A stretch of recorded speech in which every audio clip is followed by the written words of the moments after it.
Good morning, everybody. It's 11 a.m., so time to get this show on the road. As usual, I'll be running through a sort of summary of this week's news, the sort of more exciting stuff. Then we have a real treat for you this week, as I will then be bringing on our special guest, Nick Train of Finsbury Growth and Income. But first, the news. So, a few things I just want to quickly cover off. I'll say it's been quite a quiet week in investment trust land. The big thing is the sort of Alliance Trust Witan merger, which I'm going to talk about probably in quite some detail. We've also had interim results from bankers, and there's a couple of interesting takeaways from there. Similarly with JPMorgan Global Core Real Assets, that's had its annual results out, and there's a bit of strategy changes we quickly wanted to go over. And sort of finally, just quick nod to Home REIT, because they've put out an announcement this morning talking about the fact that actually we're probably going to finally see those long-awaited results. So first thing, Alliance Trust and Witan. So basically, these two titans of the investment trust world are going to merge, and it's going to be the largest investment trust merger ever. We've known really that sort of Witan, which is a 1.6 billion investment trust, has been in play since its CEO, Andrew Bell, announced his retirement earlier this year. Basically, Alliance Trust is a good fit for Witan's strategy, and a lot of commentators in the market, although we had sort of no idea this would happen per se, there was sort of, no sort of advanced news or indication. It's not really a surprise. It's just a very, very good fit. And the way it's going to work is Witan's assets can be rolled into ATSTs, and they're going to form a sort of new beast called Alliance Witan, and the combined vehicle is going to have sort of net assets of about 5 billion once all is sort of said and done. It's going to retain Alliance Trust's investment strategy, and this is sort of the strategy that Willis Towers Watson have run since about 2017 when they sort of took it over. It's a multi-manager approach like Witan's. It's got 8 to 12 managers, but they basically each run sort of concentrated 20 stock best ideas portfolio, completely ignore whatever the relevant indexes are. There's sort of no consideration for those whatsoever. It's just all about the best ideas, all about starter selection. And it has been very successful for Alliance Trust. Basically, since Willis Towers Watson took that over, there's been sort of marked improvement in its performance. It sort of shifted up its sort of peer group ranking significantly. And basically, it's one of the best performing global funds since Willis Towers Watson took it over, and that was clearly an attraction for Witan's board. As sort of part of this, assuming that the deal proceeds, they've agreed to put in place a more competitive management fee structure. So you can expect an ongoing charges ratio in the high 50s.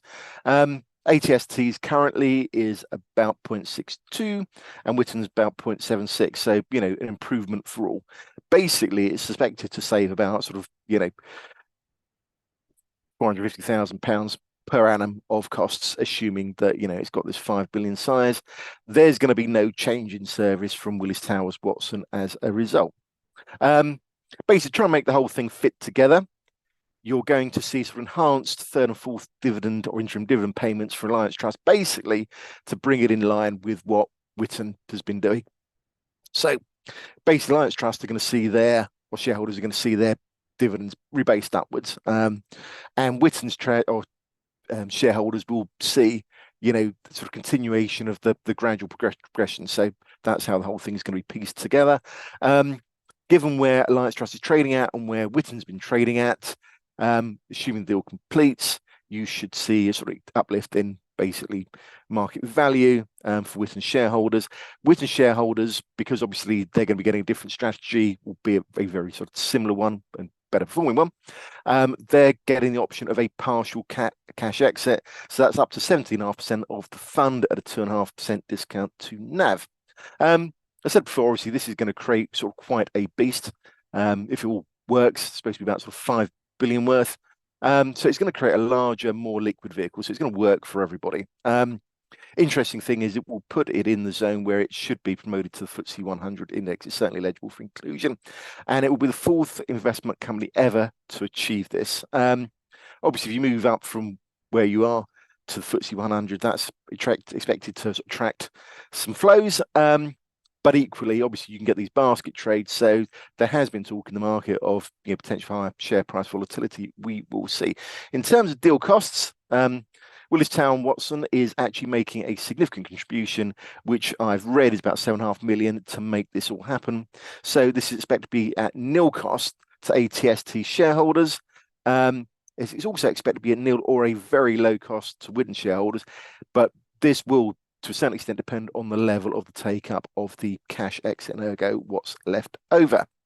One of the other attractions for Witan's board is that Alliance Trust will basically retain its sort of holdings in the other investment companies and the other sort of specialist assets that it holds. So these are its secured loan notes. These will all be novated over to ATST, but they do not form part of the new vehicle's long-term strategy. But sort of crucially, there's not going to be a fire sale of these things. So they are of the view that it's not the right time to sell them, as men are out of favour, but equally they are not putting any timeline on the sort of sale of these. The idea is doing it in a measured way that's really going to maximize value for all shareholders. In terms of timings, document's supposed to be published next 6 to 8 weeks, and it's going to require approval of both shareholders. The meetings for that are currently expected sort of late September, early October, and then assuming all goes to plan, implemented early in the fourth quarter. Just want to touch a bit more on the sort of whole fees thing. So the sort of fee rate, I've pulled this out of the presentation they did just after they'd announced this. But basically, you're sort of looking at 50.5 basis points annual management charge, assuming it gets that sort of size. And obviously, you've got a little bit of fixed cost to factor up, and that's what brings it up into the mid-50s. But that's obviously an improvement on where both funds are, particularly for Witan. But obviously, it's very, very attractive. Just covering the dividend in a bit more detail, as I said, Alliance Trust is going to see its third and fourth interim dividends moved up to sort of get to where the Witan level is. And Witan shareholders, in lieu of a second interim, they're basically going to get what is being called an interim pre-liquidation dividend, basically to bring everything into balance. And it's expected to be at least 1.75 pence per share. The idea behind all of this is that, say, total dividend Witan shareholders will stay progression on previous financial year, circa 4%. Obviously, total dividends to ATST shareholders, because they're being uplifted to match this, you're going to see about a 6.4% increase. The key thing is it preserves the dividend hero statuses for both funds, which I think is sort of quite key. For those who are interested, this just gives some idea of what the dividend profile is going to look like. Markets welcome the deal. As I said before, it seems like a logical fit. I mean, some people have been talking about maybe, JGI was probably considered as an alternative, but, this has got a strategy that is much more aligned. Obviously, they're both big global funds, multi-manager, similar yield, both a good size, both sort of long heritages. And it kind of fits the sort of mantra of, consolidation in the wealth manager space. A lot of these guys are saying, they need larger, more liquid vehicles to stay relevant.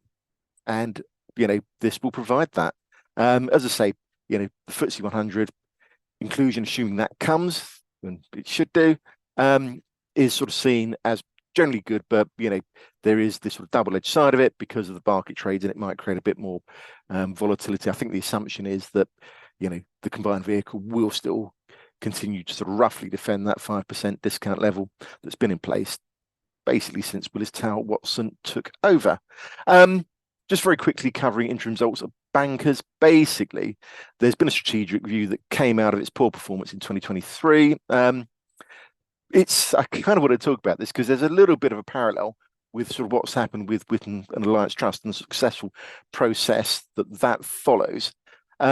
So they're basically saying, look, a number of stocks and regions have grown over the past decade.